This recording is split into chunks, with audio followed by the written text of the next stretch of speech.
UP के कृषि मंत्री सूर्य प्रताप शाही का बयान, फसलों की उत्पादकता को बढ़ाया जा सके इसके लिए कृषि विभाग आवेदन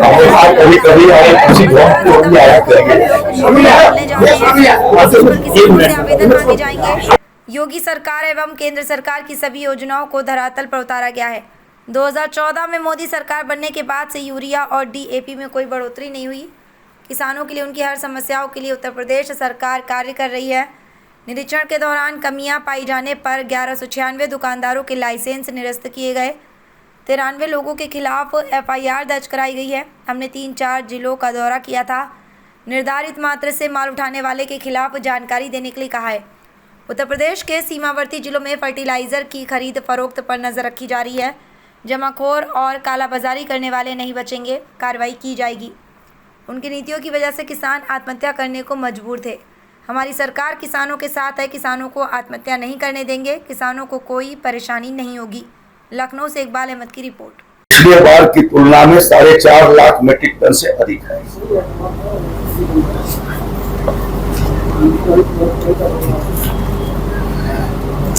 पंद्रह से ज्यादा जनपद हैं जिनके यहाँ 10,000 मीट्रिक टन से ज्यादा खपत यूरिया की इस वर्ष हुई है।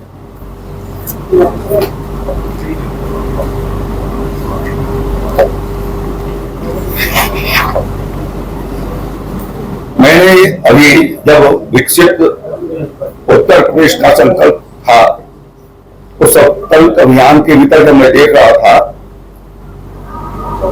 तो वर्ष 2016-17 में खरीफ के भीतर मात्र, तब समाजवादी पार्टी की हुकूमत थी, सिर्फ 23 लाख मीट्रिक टन जो है वो यूरिया बिकी थी खरीफ सीजन में। और हम अब तक 32 लाख मीट्रिक टन, यानी जितनी यूरिया अखिलेश यादव जी की सरकार में 2016-17 में बिकी थी, उससे लगभग हमारा खरीफ का सीजन पूरा होते होते 2 गुना हो जाएगा। अब तक 32,60,000 मीट्रिक टन हो गया है। गत वर्ष हमारा खरीफ के सीजन में 38 लाख मीट्रिक टन हमने यूरिया किसान भाइयों को सुलभ कराई। हमारे सही समय से फर्टिलाइजर को उपलब्ध कराए जाने के कारण, अच्छे प्रकार के बीजों को उपलब्ध कराए जाने के कारण और सिंचाई सुविधाओं को बढ़ाए जाने के कारण राज्य का खाद्यान्न उत्पादन 557 लाख मीट्रिक टन से बढ़कर के 737 लाख मीट्रिक टन इस साल रहा है। ये योगी आदित्यनाथ जी की सरकार आदरणीय प्रधानमंत्री नरेंद्र मोदी जी की नीतियों का अनुपालन करते हुए उन सारी योजनाओं को, हमारी कोशिश होती है कि 100% हम उत्तर प्रदेश में उतारें और उसके परिणाम स्वरूप 200 लाख मीट्रिक टन के करीब हमारा खाद्यान्न उत्पादन राज्य का बढ़ा है। इसी तरीके से गन्ना का भी उत्पादन बढ़ा है, वो अलग है। और उत्तर प्रदेश की जो जीएसडीए थी, जो किसानों का जितना पैदावार था 2 लाख करोड़ रुपए से बढ़ करके और वो 7 लाख करोड़ रुपए के करीब पहुंच गई है। तो ये परिवर्तन राज्य सरकार के प्रयासों से, केंद्र सरकार के प्रयासों से, प्रधानमंत्री किसान सम्मान निधि के माध्यम से, जो समाजवादी पार्टी के राज्य के जमाने में किसान कर्जदार हो गए थे, उनके ऋण मोचन के को किए जाने की वजह से, उनके कर्जे को माफ किए जाने की वजह से और इधर अच्छे प्रकार के अनुदानित बीजों की मात्रा को बढ़ाए जाने की वजह से राज्य का को यह इतनी बड़ी सफलता प्राप्त हुई है। लगभग 125% हमारा जीएसडीए बढ़ा है। रबी 2025-26 के उत्तर प्रदेश की तैयारी के लिए आज हम लोगों ने प्रारंभिक बैठक यहाँ पर की है और उसके भीतर प्रदेश में रबी का आच्छादन 138,78,000 हेक्टेयर में करने का लक्ष्य रखा गया है।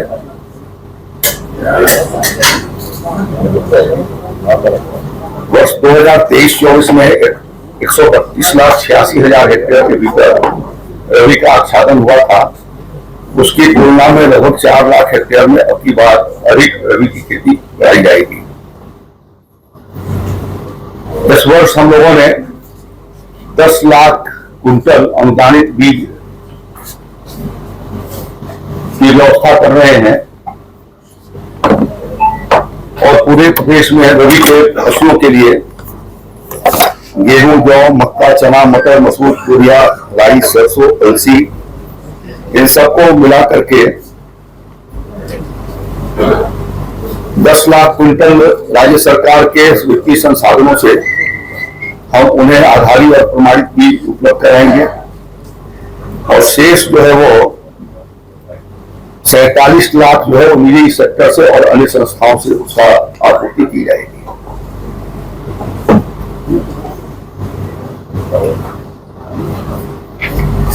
इस साल के योजना में दलहन और तिलहन के खेती के विस्तार की दृष्टि से हम लोगों ने निर्णय किया है कि हम उसके एरिया को बढ़ाएंगे, क्योंकि गेहूं के तुलना में सरसों और दलहन की फसल ज्यादा मुनाफा देती है, लागत भी कम लगता है, उत्पादन भी अच्छा होता है और कीमतें भी अच्छी मिलती हैं। तो किसानों की आमदनी बेहतर हो सके, इस दृष्टि से यह उत्तर प्रदेश कृषि विभाग इसके लिए अभियान चलाएगा। हमारी प्राथमिकताओं में से गन्ना की जो शीतकालीन जो गन्ना लगाई जाती है विंटर सीजन के भीतर, उसके भीतर हम लोग दलहन और तिलहन के इंटर क्रॉपिंग भी करेंगे और यह हमारा प्रयास होगा कि जो किसान गन्ना लगाते हैं उनको हम निःशुल्क दलहन और तिलहन की मिनी किट उपलब्ध कराएं, जिससे मल्टी क्रॉपिंग की ओर हमारे किसान भाई आगे की ओर बढ़ सके।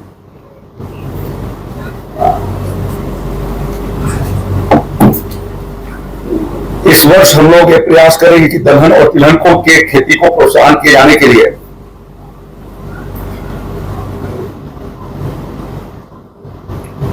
लगभग 12,80,350 मिली के किसान भाइयों को निःशुल्क उपलब्ध कराई जाएगी।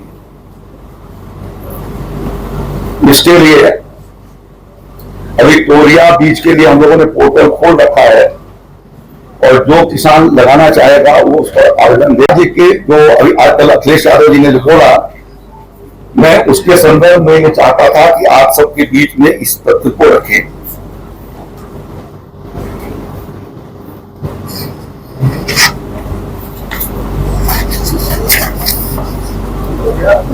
यूरिया पर भारत सरकार आदरणीय प्रधानमंत्री नरेंद्र मोदी ने 2014-15 में सरकार बनने के बाद यूरिया के और डीएपी के कीमतों में कोई बढ़ोतरी नहीं करी। यद्यपि इसका रॉ मटेरियल डीएपी हो, एनपीके हो, यूरिया हो, यह सब इंपोर्ट किया जाता है।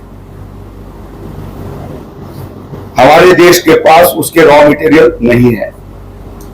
बावजूद उसके वहां बढ़ी हुई कीमतों के बावजूद भी मोदी जी की सरकार ने इस पर लगभग 2 लाख करोड़ रुपए से ऊपर का वो सब्सिडी दे रही है, जिसकी वजह से देश के किसानों को और उत्तर प्रदेश के किसानों को भी सस्ता यूरिया, डीएपी, एनपीके मिल रही है।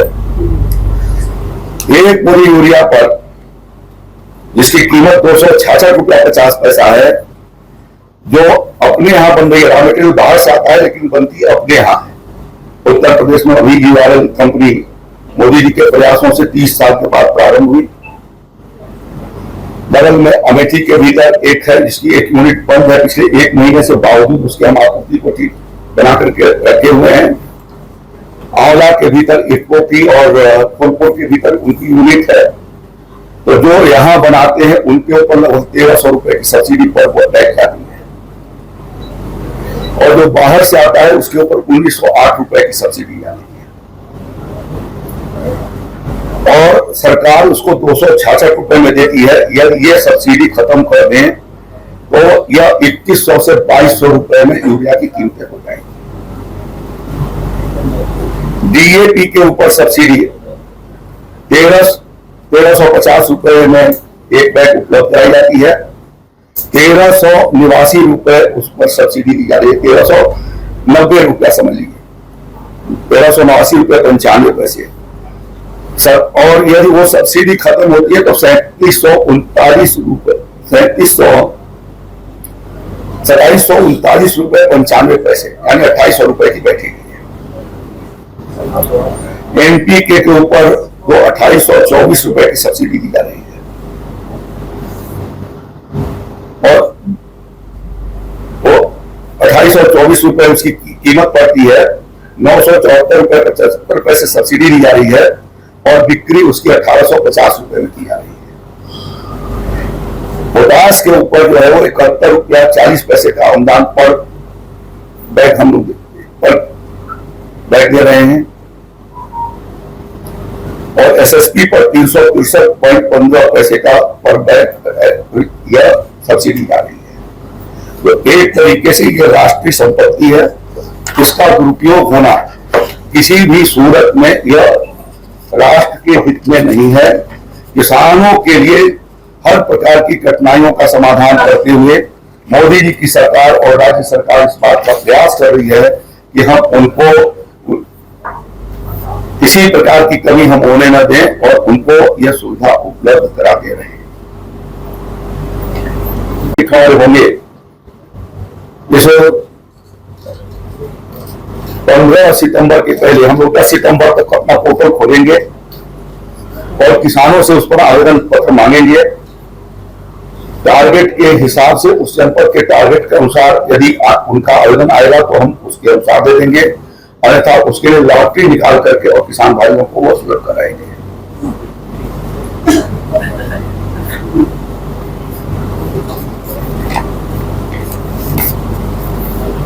रबी के लिए हम लोग फर्टिलाइजर की दृष्टि से भी विचार विमर्श किए हैं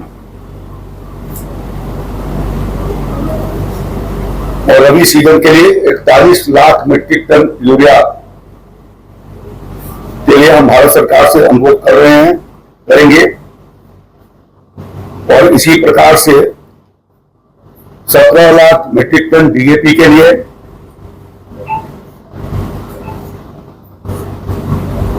और 7,08,000 मीट्रिक टन एनपीके के 1.78 मीट्रिक टन एसएसपी के लिए और 84,000 मीट्रिक टन पोटास के लिए 2 लाख मीट्रिक टन पोटास के लिए हम लोग उनसे डिमांड करेंगे। हम लोगों ने